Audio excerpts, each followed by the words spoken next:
नमस्कार साथियों। आज हम जानेंगे प्रबंध के सिद्धांत, प्रकृति, महत्व के बारे में। जीवन के किसी भी क्षेत्र में ज्ञान का व्यवस्थित अध्ययन करने, उस ज्ञान को व्यवहार में अपनाने में कुछ मार्गदर्शक बातों का ध्यान रखना होता है। ये मार्गदर्शक बातें अनुभव और शोध पर के आधार पर निर्धारित की जाती है और अनुभव निरीक्षण कसौटी पर खरी उतरती है तो वे सिद्धांत के रूप में स्वीकार कर ली जाती है। प्रबंध शास्त्र के संबंध में भी यही सत्य लागू होता है। उसके भी कुछ सिद्धांत है। आज हम उन्हीं सिद्धांतों के बारे में जानेंगे। सर्वप्रथम हम जानते हैं कि उनकी परिभाषाएं क्या है, किसे प्रबंध के सिद्धांत कहते हैं, सिद्धांत क्या होता है। सामान्य अर्थ में हम देखें तो किसी कार्य या ज्ञान के संबंध में सिद्धांत वे आधारभूत मार्गदर्शक बातें हैं जो अनुभव, शोध, विश्लेषण एवं परीक्षण के आधार पर निर्धारित की जाती है। मतलब किसी भी सिद्धांत को बनाने से पहले उस पर बहुत अनुभव और शोध किया जाता है, फिर उसको एनालाइज किया जाता है, परीक्षण में फिर खरे उतरने के बाद ही हम उनको सिद्धांत के रूप में मान्यता देते हैं। जॉर्ज टेरी के अनुसार सिद्धांत को एक आधारभूत कथन या सत्य के रूप में परिभाषित किया जा सकता है जो किसी कार्य या विचार का मार्गदर्शन करता है। ऐसे ही कार्नेल ने कहा है कि सिद्धांत एक आधारभूत कथन या सर्वमान्य सत्य है जो किसी कार्य या विचार का मार्गदर्शन करता है। ब्रेंच के मतानुसार सिद्धांत से तात्पर्य एक आधारभूत सत्य से है जो तर्क का आधार, प्राथमिक तत्व है तथा सामान्य विधि है। इन परिभाषाओं के अध्ययन से हमें स्पष्ट हो गया है कि सिद्धांत क्या चीज है। अब हम जानेंगे सिद्धांत की प्रकृति की किस प्रकार के सिद्धांत की प्रकृति होती है। पहला है गतिशील। मतलब प्रबंध एक गतिशील वातावरण में कार्य करता है। स्थिर वातावरण में प्रबंध काम नहीं करता, अतः उनके सिद्धांत भी गतिशील होते हैं। वह समय और परिस्थितियों के साथ परिवर्तित होते रहते हैं और उनमें सुधार भी होता रहता है। जैसे जैसे जहाँ आवश्यकता होती है, जिस प्रकार का सुधार किया जाना होता है, वैसा सुधार संभव होता है। दूसरा है आधारभूत किंतु अंतिम नहीं। सिद्धांत होने का मतलब ये नहीं है कि ये अंतिम सत्य है, इनमें बातें जो हैं वो 100% सत्य हो, ऐसा नहीं है। परिस्थितियों के अनुसार इनमें परिवर्तन होता रहता है और उन परिवर्तनों के आधार पर ही हम ये मानते हैं कि ये आधारभूत हैं किंतु अंतिम नहीं है। फिर है लोचशील, न कि जड़िया बेलोच। मतलब प्रबंध के सिद्धांतों में अलग अलग संस्थाओं में, अलग अलग देशों में अलग अलग नीतियों के अनुसार आवश्यक परिवर्तन किए जा सकते हैं। ये बिल्कुल बेलोजदार नहीं होते, लोचशील होते हैं। इनमें फ्लेक्सिबिलिटी पाई जाती है जिससे आसानी से इनमें परिवर्तन किया जा सकता है। फिर नेक्स्ट है सापेक्षिक। सापेक्षिक का मतलब होता है कि यदि अन्य सभी बातें समान रहे तो सिद्धांत लागू होगा। जिस प्रकार अर्थशास्त्र में कहा जाता है कि यदि और सभी परिस्थितियां समान रहेगी तो इसके निश्चित वही परिणाम प्राप्त होंगे, ऐसा ही प्रबंध में भी है कि प्रबंध सापेक्षिक है। इसमें और सब बातें समान रहने पर परिणाम वही प्राप्त होते हैं जो सिद्धांत के प्राप्त हो रहे हैं। नेक्स्ट है अपूर्ण या अयथार्थ सिद्धांत। प्रबंध के सिद्धांत अपूर्ण या अयथार्थ हैं जो सदैव 100% खरे नहीं उतरते। कई बार परिस्थितियां समान हो तो भी विभिन्न समय पर प्रबंध के उन्हीं सिद्धांतों के परिणाम भिन्न भिन्न हो सकते हैं। जैसे मान लो कि हम कोई विज्ञापन करते हैं, उस विज्ञापन से पहले सप्ताह में विक्रय में 10% वृद्धि हो सकती है। हो सकता है कि दूसरे सप्ताह में उसमें या तो 15% हो जाए या बिक्री 8% रह जाए। तो इसका ये बिल्कुल स्थायित्व नहीं है, यथार्थ नहीं है कि जितना हमने निश्चित किया है उतना ही इसमें परिवर्तन होगा, ऐसा आवश्यक नहीं है। नेक्स्ट है सार्वभौमिक। सार्वभौमिक से तात्पर्य है कि प्रबंध के सिद्धांतों की एक प्रमुख विशेषता यह है कि इन सिद्धांतों को सभी आकार प्रकार के संगठनों, संस्थानों में अपनाया जा सकता है। इन सिद्धांतों को घर, मंदिर, गिरजाघर, किसी भी प्रकार की संस्थाएं हो, चाहे वो धार्मिक कार्य हो, सांस्कृतिक कार्य हो, व्यवसायिक हो, शैक्षणिक हो, राजनीतिक संगठन हो, सभी में प्रबंध को अपनाया जा सकता है। इन सिद्धांतों को सभी देशों द्वारा अपनाया गया है और प्रबंध के सिद्धांत सार्वभौमिक और सर्वव्यापी हैं। किंतु सभी देश में परिस्थितियों में प्रबंध के सिद्धांतों का उपयोग ज्यों का त्यों नहीं किया जाता है। इन सिद्धांतों को वहाँ की सांस्कृतिक, आर्थिक विकास के स्तर आदि नीतियाँ प्रभावित करती है और उनके आधार पर इनमें परिवर्तन किया जाता है। फिर सिद्धांत नीतियों से भिन्न है। शोध एवं परीक्षण के आधार पर निर्धारित कार्य विचारों के लिए मार्गदर्शक बातें हैं। जब नीतियां किसी संस्था द्वारा निर्धारित वे मार्गदर्शक बातें हैं जिनके आधार पर संस्था में निर्णय लिए जाते हैं। अतः नीतियां सिद्धांत के आधार पर निर्धारित की जाती है। इस प्रकार सिद्धांत और नीतियां दोनों अलग अलग हैं, दोनों में अंतर है। नेक्स्ट है सिद्धांत नियमों से भिन्न है। नियम और सिद्धांतों में क्या फर्क है कि किसी भी प्रकार के नियम का हम पालन नहीं करते हैं, यदि हम नियम को तोड़ते हैं तो हमें आर्थिक या अन्य किसी प्रकार का दंड का भुगतान करना पड़ता है, जबकि सिद्धांत में ऐसा नहीं है। सिद्धांत में हम अपनी आवश्यकता के अनुसार परिवर्तन कर सकते हैं। नेक्स्ट है सिद्धांत प्रबंध कौशल से भिन्न है। प्रबंध कौशल प्रबंध के ज्ञान उपयोग की विधि है जो प्रबंध के कार्यों के लिए आधारभूत होती है और प्रबंध के सिद्धांतों को प्रबंध के व्यवहार में केवल मार्गदर्शक तत्वों के रूप में अपनाया जाता है। नेक्स्ट है मानव व्यवहार से प्रभावित। मानव व्यवहार से प्रभावित का मतलब है कि प्रबंध मनुष्यों से व्यवहार करता है, अतः प्रबंध के सिद्धांत मानव व्यवहार के निर्देशन एवं संबंध में लागू किए जाते हैं, किंतु मानव व्यवहार एवं स्वयं परिवर्तनशील संवेदनशील है, अतः प्रबंध के सिद्धांतों की सफलता असफलता मानव व्यवहार से प्रत्यक्ष रूप से प्रभावित होती है। ये प्रबंध की प्रकृति थी। अब हम नेक्स्ट देखते हैं कि प्रबंध के सिद्धांतों का महत्व। क्यों प्रबंध के सिद्धांत आज के जीवन में, संस्थाओं में, क्यों बड़े बिजनेस में बहुत आवश्यक हैं, क्या कारण है कि इनको अपनाया जाना चाहिए। सर्वप्रथम है कार्यकुशलता में वृद्धि। कार्यकुशलता में वृद्धि को लेकर के प्रोफेसर कुंज और ऑर्डोने ने लिखा है कि प्रबंध के सिद्धांतों से एक निश्चित प्रबंधकीय कार्यकुशलता में सुधार होता है। वास्तव में सही भी है कि जब प्रबंधक को प्रबंध के सिद्धांतों की जानकारी होती है तो वो अधिक अच्छी तरीके से संस्था की समस्याओं का समाधान ढूंढ सकता है, अपने अनुभव के आधार पर निर्णय लेने के स्थान पर सिद्धांतों के आधार पर निर्णय ले सकता है एवं परिणाम स्वरूप संपूर्ण संस्था की कार्यकुशलता में वृद्धि करता है। दूसरा है सही दृष्टिकोण एवं कार्य प्रणाली के विकास में योगदान। ये ठीक कहा गया है कि प्रबंध के जो सिद्धांत है वो सही दृष्टिकोण अपनाने में, मतलब प्रबंध के सिद्धांत एवं विचारों के मार्गदर्शक तत्वों का कार्य करते हैं। ये सिद्धांतों की जानकारी से प्रबंध एवं समस्या एवं कार्यों के संबंध में सही दिशा एवं दृष्टिकोण पर विचार करते हैं। ये एक उपयुक्त कार्य प्रणाली को विकसित करते हैं। फिर है प्रबंध के कार्यों की प्रकृति स्पष्टीकरण। प्रबंध के सिद्धांत जो है विकास से प्रबंध के कार्यों की प्रकृति अधिक स्पष्ट होने लगती है, इससे प्रबंध के विकास में सहायता मिलती है। नेक्स्ट है प्रशिक्षण में सुविधा। प्रशिक्षण में सुविधा से तात्पर्य है प्रबंध के सिद्धांतों का विकास होने पर प्रबंध व्यवस्थित प्रशिक्षण दिया जा सकता है। वर्तमान में प्रबंध के शिक्षण प्रशिक्षण का जो विकास हुआ है वह प्रबंधों के सिद्धांतों के विकास का ही परिणाम है। नेक्स्ट है प्रबंधकीय शोध में रुचि। प्रबंधकीय शोध प्रबंध के सिद्धांतों के विकास के कारण परिणाम है। जो जो शोध होगी त्यों त्यों नए सिद्धांतों का विकास एवं परिमार्जन होगा। अतः जैसे जैसे शोध किए जाते हैं नए नए परिणाम निकल के सामने आते हैं। उन्हीं परिणामों के आधार पर इन सिद्धांतों में परिवर्तन किया जाता है या नए सिद्धांत लागू किए जाते हैं। नेक्स्ट है सामाजिक उद्देश्य की पूर्ति। अब ये भी मानने लगे हैं कि कुशल प्रबंध सामाजिक उद्देश्य की पूर्ति में महत्वपूर्ण रूप से योगदान देता है।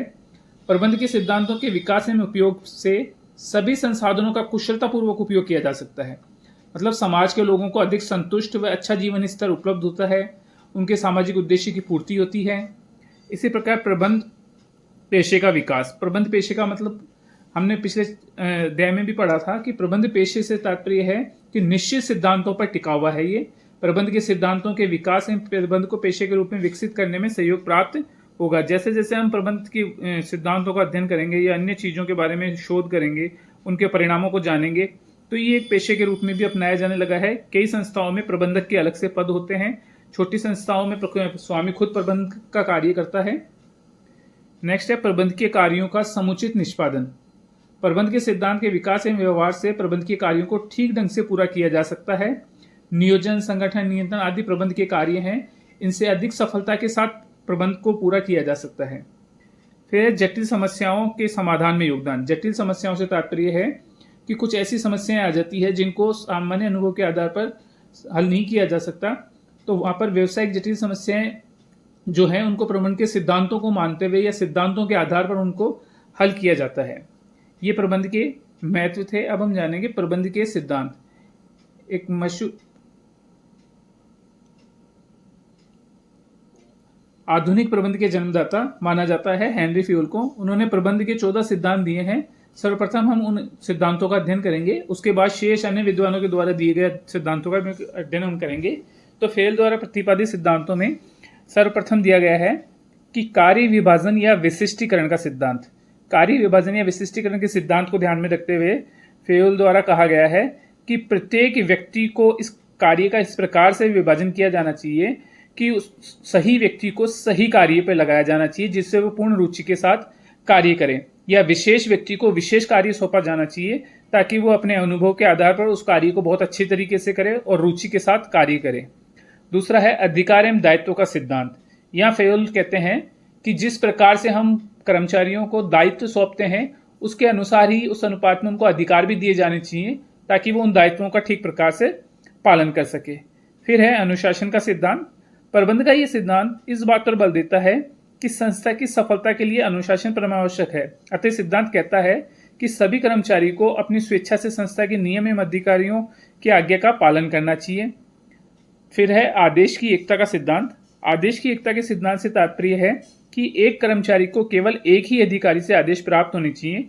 जब किसी कर्मचारी को यदि एक से अधिक अधिकारियों से निर्देश प्राप्त होगा तो वो भ्रम की स्थिति उत्पन्न हो जाएगी। तो एक समय में एक व्यक्ति को दो अधिकारियों से आदेश प्राप्त नहीं होने चाहिए। एक समय में एक व्यक्ति को एक ही अधिकारी से आदेश प्राप्त होंगे तो वो उसका ठीक प्रकार से पालन करेगा। नेक्स्ट है निर्देश की एकता या समानता का सिद्धांत।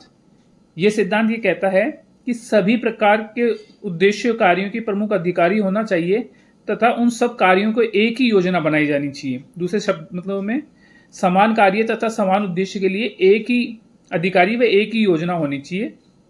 इसके कार्यों में एक रूपता बनी रहनी चाहिए, मतलब सभी जो एक जैसा कार्य कर रहे हैं या एक संगठन है समान रूप से कार्य कर रहे हैं, उनको एक कार्य को करने के लिए एक समान निर्देश प्राप्त होने चाहिए और एक ही व्यक्ति से निर्देश प्राप्त होने चाहिए। मतलब अलग अलग व्यक्तियों से अलग अलग निर्देश प्राप्त नहीं होने चाहिए। ऐसी स्थिति में भ्रम उत्पन्न होता है। तो समान निर्देश प्राप्त होने चाहिए सभी को, और समानता का सिद्धांत ये तभी माना जाएगा जब एक समूह में काम करने वाले सभी व्यक्ति को समान निर्देश प्राप्त हो। नेक्स्ट है व्यक्तिगत हित के स्थान पर सामान्य हित को वरीयता। व्यक्तिगत हित से तात्पर्य है, इसमें यह कहा है कि कर्मचारी को अपने व्यक्तिगत हितों की तुलना में सामान्य हितों को वरीयता देनी चाहिए। फेयोल ने यह भी कहा है कि यदि व्यक्तिगत हित तथा सामान्य हितों के संघर्ष हो तो व्यक्तिगत हित का त्याग कर समर्पण कर देना चाहिए। मतलब जब जहां भी ऐसी परिस्थिति उत्पन्न हो कि व्यक्तिगत हित और सामान्य हित टकरा रहे हों तो सामान्य हित को प्राथमिकता दी जानी चाहिए। नेक्स्ट है कर्मचारियों के पारिश्रमिक का सिद्धांत। कर्मचारियों को उचित पारिश्रमिक दिया जाना चाहिए। यह पारिश्रमिक केवल कर्मचारी की दृष्टि से नहीं बल्कि संस्था की दृष्टि से भी उचित होना चाहिए। मतलब किसी भी कर्मचारी को इतना न्यूनतम, यदि निम्न स्तर पर भी कर्मचारी कार्य कर रहा है तो उसको कम से कम इतना पारिश्रमिक अवश्य मिलना चाहिए कि वो अपनी मूलभूत आवश्यकताएं रोटी कपड़ा मकान पूरे कर सके, और अगर उसकी आवश्यकताएं पूरी नहीं होगी तो वो अन्य स्थान पर भी रोजगार की तलाश करेगा तथा उसका ध्यान यहाँ से भटकेगा। इसलिए कर्मचारियों को उचित पारिश्रमिक दिया जाना चाहिए। नेक्स्ट है केंद्रीकरण का सिद्धांत। केंद्रीकरण का सिद्धांत से तात्पर्य है जब संस्था में निर्णय लेने के सभी अधिकार उच्च प्रबंधों के हाथ में केंद्रित रहते हैं तब संस्था में केंद्रीकरण की स्थिति होती है। फेयोल ने कहा कि संस्था में न तो अधिकारों को अधिक केंद्रीकृत होना चाहिए और न ही विकेंद्रीकरण। मतलब प्रत्येक प्रबंधक को अधिकारों में केंद्रीकरण और विकेंद्रीकरण में संतुलन स्थापित करना चाहिए। संतुलन भी संस्था की परिस्थिति एवं कार्य की प्रकृति को ध्यान में रखकर ही स्थापित किया जा सकता है। नेक्स्ट है सोपान श्रृंखला या पद अनुक्रमणता का सिद्धांत। मतलब प्रत्येक संगठन में उच्च प्रबंधक से लेकर निम्न स्तर के प्रबंधक के बीच अधिकारों की एक अखंड धारा बहती है। अखंड धारा का मतलब है स्टेप बाय स्टेप, जिसे आदेश देने तथा प्रतिवेदन प्रस्तुत करने के लिए सामान्यतः इसी धारा का मार्गदर्शन या अनुसरण करना चाहिए। जैसे जो उच्च प्रबंधक है यदि उनको अपने निम्न स्तर तक के कर्मचारियों या अधिकारियों तक कोई सूचना पहुंचानी है तो उनको पदानुक्रम का पालन करना चाहिए कि पहले ए से सूचना बी को, बी से सी को, सी से डी को और ई को प्राप्त होनी चाहिए। इसी प्रकार ई अगर कोई इन्फॉर्मेशन या कोई सूचना देना चाहता है तो ई डी को देगा, डी सी को, सी बी को और बी ए को देगा। डायरेक्ट या श्रृंखला का उल्लंघन करके सीधा कोई सूचना का आदान प्रदान नहीं होना चाहिए, परंतु यदि कभी विशेष परिस्थिति हो तो ऐसी परिस्थिति में इन श्रृंखला का अपवाद स्वरूप दूसरे सीधे भी संपर्क किया जा सकता है। नेक्स्ट है व्यवस्था का सिद्धांत। व्यवस्था का सिद्धांत ये कहता है कि प्रत्येक या व्यक्ति की उपयुक्त व्यवस्था होनी चाहिए। उपयुक्त व्यवस्था का मतलब है एक निश्चित जगह होनी चाहिए जहां पे वो व्यक्ति कार्य करेगा और उस जगह पर वो व्यक्ति कार्य भी करना चाहिए। इसी प्रकार वस्तुओं का भी एक निश्चित स्थान होना चाहिए कि किस वस्तु को कहाँ रखना है, कौन सी मशीन कहाँ रखना है, और वो वस्तु अपने निश्चित स्थान पर होनी चाहिए। इसको कहते हैं व्यवस्था का सिद्धांत।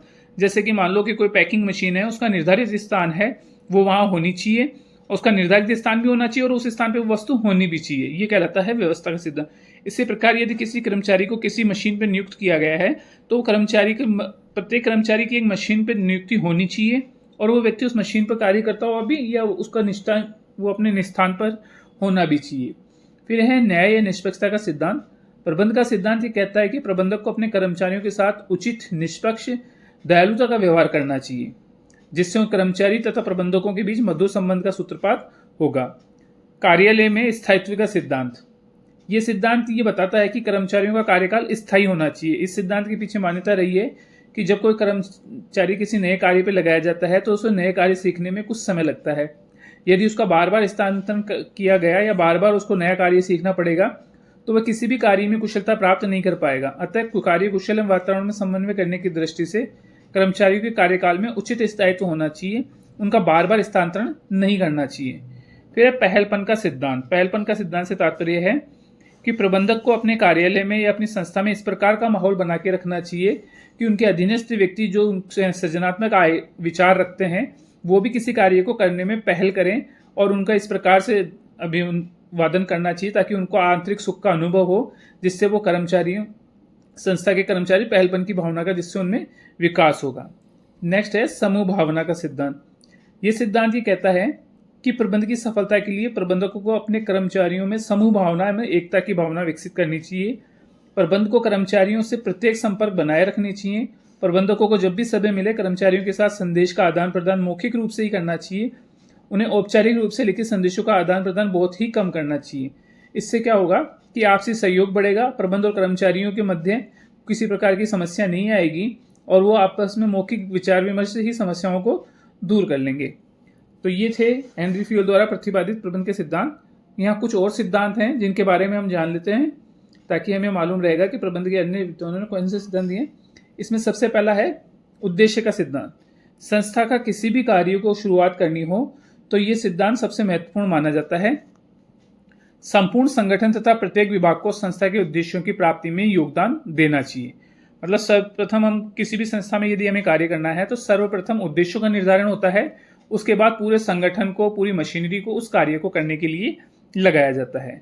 नेक्स्ट आता है नियोजन का सिद्धांत। वैज्ञानिक प्रबंध के जन्मदाता टेलर ने भी प्रबंध के नियोजन सिद्धांत को विशेष महत्व दिया है। यहाँ तक कि कुंज व टेरी ने भी लिखा है कि अच्छे प्रबंध के लिए नियोजन एक प्राथमिक आवश्यकता है।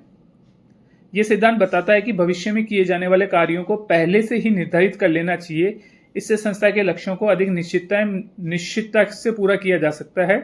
मतलब हमें जो कार्य करने हैं, चाहे वो निम्न स्तर के अधिकारियों द्वारा किए जाए, कर्मचारियों द्वारा किए जाए या उच्च स्तर के, उनकी प्लानिंग पहले से, उनकी योजना पहले से बना लेनी चाहिए और उस योजना का पालन किया जाना चाहिए। नेक्स्ट है अपवाद का सिद्धांत। इस सिद्धांत का प्रतिपादन इसलिए किया गया कि यह सिद्धांत कहता है किसी भी उच्च अधिकारी या प्रबंधक को अपने अधिगस्त अधिकारी या प्रबंध के दैनिक कार्य निर्णयों में सामान्यतः हस्तक्षेप नहीं करना चाहिए। उन्हें स्वतंत्र रूप से अपने आप कार्य करने का निर्णय लेने देना चाहिए। असामान्य या अपवादजनक स्थिति में ही उसके दैनिक कार्यों में हस्तक्षेप करना चाहिए। उच्च अधिकारियों को उन परिस्थिति में हस्तक्षेप करना चाहिए जब वे कार्य निम्न अधीनस्थों के अधिकार क्षेत्र से बाहर हों। वे तब भी हस्तक्षेप कर सकते हैं जबकि कार्य निर्णय इतने महत्वपूर्ण हो कि यदि हस्तक्षेप नहीं किया गया तो संस्था को असामान्य हानि हो सकती है। लेकिन सामान्य रूप से उच्च अधिकारियों को निम्न अधिकारियों के कार्य में हस्तक्षेप नहीं करना चाहिए। नेक्स्ट है नियंत्रण के विस्तार का सिद्धांत। नियंत्रण के विस्तार का सिद्धांत ये कहता है कि कोई भी अधिकारी प्रत्यक्ष रूप से 5 से 6 अधीनस्थों से अधिक का निरीक्षण एवं नियंत्रण नहीं कर सकता। तो ये इस प्रकार से बनाया जाना चाहिए कि एक अधिकारी, उच्च अधिकारी के अधीन केवल 5 से 6 लोग हों जिनका वो अच्छे प्रकार से निरीक्षण या पर्यवेक्षण कर सके। कुछ परिस्थितियों में ये संख्या काम के जिस प्रकार उत्पादन की हो या मार्केटिंग की हो, कुछ परिस्थितियों में ये संख्या 8 से 12 भी हो सकती है, किंतु एक निश्चित संख्या होनी चाहिए जहां तक नियंत्रण किया जाए। अगर निश्चित संख्या से अधिक का हम अधिकारी बना देंगे तो वो सभी पे ध्यान नहीं दे पाएगा और ठीक प्रकार से नियंत्रण नहीं हो पाएगा। फिर है संतुलन का सिद्धांत। प्रबंध का यह सिद्धांत कहता है कि संगठन के प्रत्येक विभाग में संतुलन बनाए रखना चाहिए ताकि संगठन की कार्यकुशलता बनी रह सके। प्रत्येक विभाग को उतना ही बड़ा बनाया जाना चाहिए जिससे उसकी क्षमता एवं साधनों का अनुकूलतम उपयोग हो सके। इसके अतिरिक्त विभाग लगभग समान आकार या कार्यक्षेत्र के बनाए जाने चाहिए। कहने का तात्पर्य है कि सभी विभाग उनकी आवश्यकता के अनुसार आकार के निर्धारित किए जाने चाहिए ताकि वो कार्य आसानी से किया जा सके। प्रमापीकरण का सिद्धांत। प्रमापीकरण का सिद्धांत कहता है कि किसी भी कार्य को करने से पहले उसका एक स्टैंडर्ड या प्रमाप निर्धारित कर देना चाहिए और उस प्रमाप के अनुसार ही वस्तु की, सामग्री की या उपकरण की उत्पादन मात्रा आदि संबंधित होनी चाहिए, जिससे जो वस्तुओं का उत्पादन हो रहा है वो क्वालिटी वाइज और क्वांटिटी वाइज दोनों तरीके से अच्छे तरीके से हो सके। नेक्स्ट है मानवीय संबंधों का सिद्धांत। यह सिद्धांत इस विश्वास या मान्यता पर आधारित है कि प्रबंधक को कर्मचारियों के साथ मानवीय संबंधों का विकास करना चाहिए। उन्हें उत्पादन एक भौतिक साधन न समझ के सृजनशील शक्ति के रूप में समझना चाहिए।